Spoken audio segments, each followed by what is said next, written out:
Nah, yang perlu kita obrolkan bersama sahabat Suriah di rumah, sakaratul maut itu sangat sakit. Rasulullah Shallallahu Alaihi Wasallam bersabda, sakaratul maut itu seperti ditusuk 70.000 pedang. Para sahabat Rasulullah Shallallahu Alaihi Wasallam, para sahabat radhiyallahu anhuma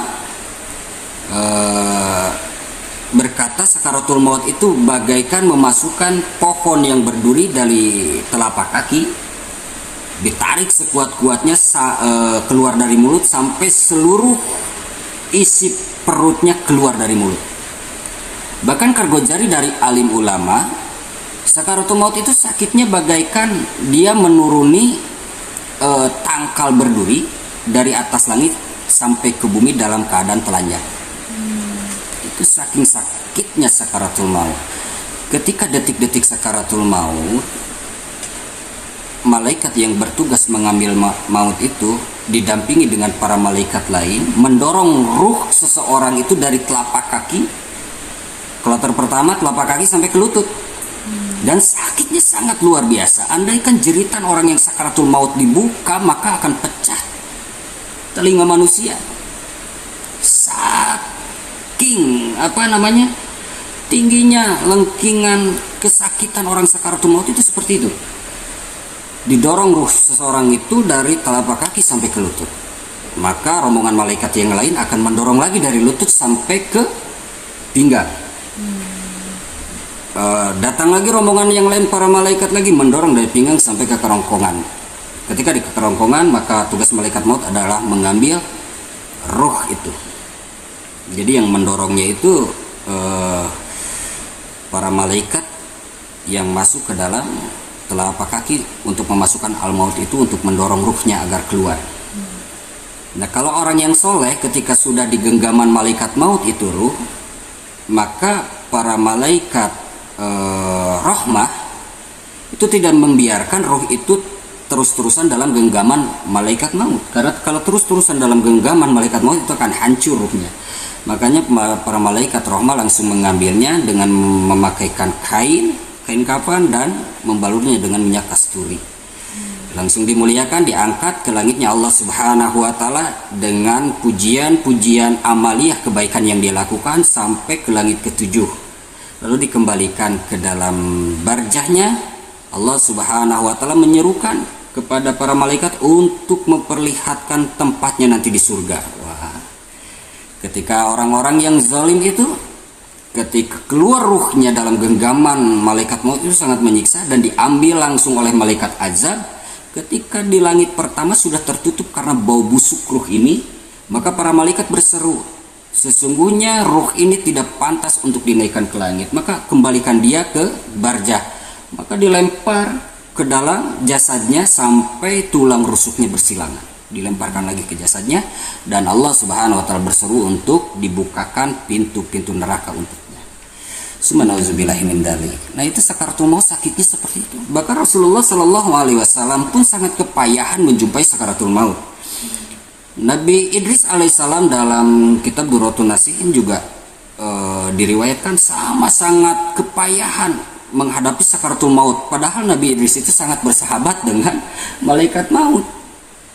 Ketika keluar ruhnya, Nabi Idris berkata, kenapa engkau mencabut ruhku begitu sakit luar biasa? Apa jawab malaikat maut? Inilah cabutan paling lembut untuk kekasih-kekasih Allah sepertimu. Itu cabutan paling lembut. Sakitnya luar biasa, sakitnya luar biasa. Tapi ada sebuah kespesialan untuk umat Rasulullah Sallallahu Alaihi Wasallam. Nabi-nabi terdahulu, bahkan Rasulullah Sallallahu Alaihi Wasallam mengalami sakaratul maut yang sangat menyakitkan. Para sahabat radhiyallahu anhuma, para sahabiah radhiyallahu anha merasakan sakaratul maut yang begitu menyakitkan. Tapi ketika Rasulullah Sallallahu Alaihi Wasallam menjumpai sakaratul maut disaksikan oleh Aisyah radhiyallahu anha, sahabat Ali bin Abi Thalib radhiyallahu anhuma, ketika Rasulullah sallallahu alaihi wasallam menyuruh kepada Fatimah untuk mengambilkan air dalam bejana dan mencelupkan kedua tangannya, beliau bersabda, sungguh sakaratul maut itu menyakitkan. Maka Rasulullah sallallahu alaihi wasallam berdoa kepada Allah Subhanahu wa taala untuk dihilangkan rasa sakit sakaratul maut itu untuk umatnya, karena umatnya tidak akan sanggup merasakan sakaratul maut seperti itu, pedih luar biasa. Tapi sakaratul maut itu tidak bisa dihilangkan rasa sakitnya.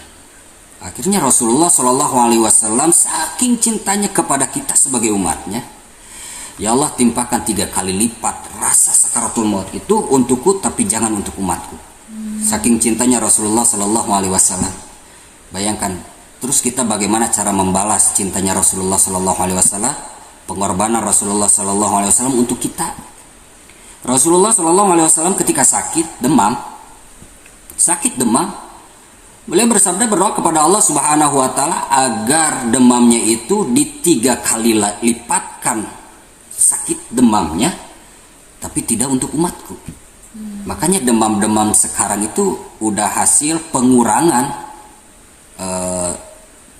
karena sudah ditarik rasa sakit dan demamnya itu 3 kali lipat oleh Rasulullah Shallallahu Alaihi Wasallam. Bahkan Ibnu Abbas radhiyallahu anhu pernah meriwayatkan ketika Rasulullah Shallallahu Alaihi Wasallam demam itu jarak beberapa langkah itu sudah terasa panasnya. Saking cintanya terhadap umatnya, demamnya ditarik, laparnya ditarik, bahkan sakaratul maut yang begitu sakit ditarik oleh Rasulullah Shallallahu Alaihi Wasallam. Makanya sekarang kita umatnya, bahkan ada yang sakaratul maut itu sakitnya bagaikan dicubit.